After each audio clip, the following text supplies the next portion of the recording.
It's Friday, Friday. Ladies who vlog, drop verbal bombs, telling the world we up to something, sharing the love. Yeah, tell them who we are. Sounds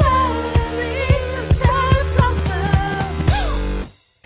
Hi, so we're talking about books this week, and I happen to have the 2 library books that I just finished.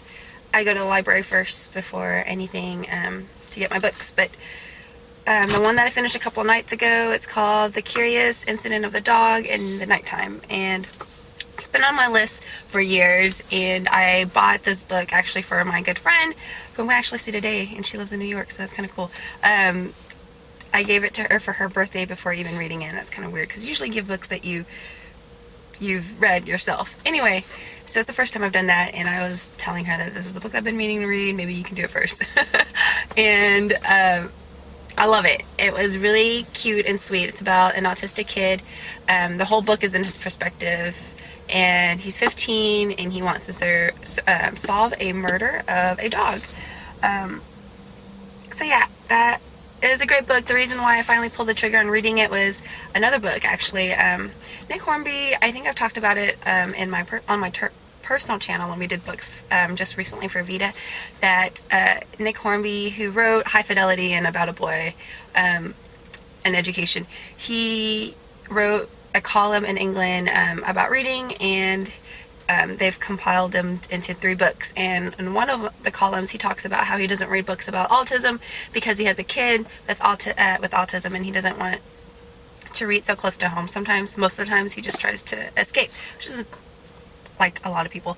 Anyway, he said he finally, because people kept telling him to read it, he finally read this book, and he said that he hasn't come across such a, I guess, realistic capture of the nuances of autism.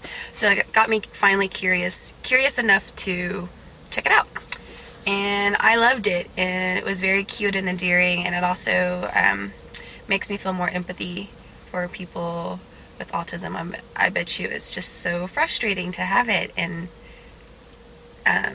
be out in the world. So I recommend it. The book before that I happen to have with me because it's due is A Million Miles in a Thousand Years.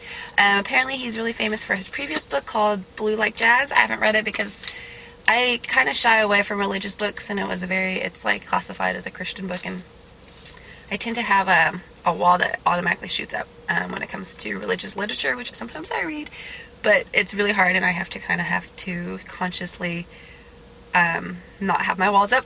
But this is really good. It's about how they wanted to make his book Blue Like Jazz into a movie, and he finds out that his life was kind of boring for a movie, and so he talks about how to edit your life for it to be a great story. I don't know why I picked it up. It's been on my list for a while, and I just checked it out. I recommend it. It's good. Currently I am about to go to the library right now, actually, and I think I do have The Immortal Life of Henrietta Lacks on hold, so I'm going to start that probably this weekend or tonight. And then at nighttime I read before bed on my Kindle, and I'm on the second Sookie Stackhouse books. I think it was Dead All the Way to Dallas or something like that. Yes, I think the reason why I only read the first book so far, and it's okay, but the reason why I enjoy the reading experience of Sookie Stackhouse is because it's kind of prolonging my love affair with True Blood, and the season finale happened last week. I think this is way over my time limit, so bye, let me check.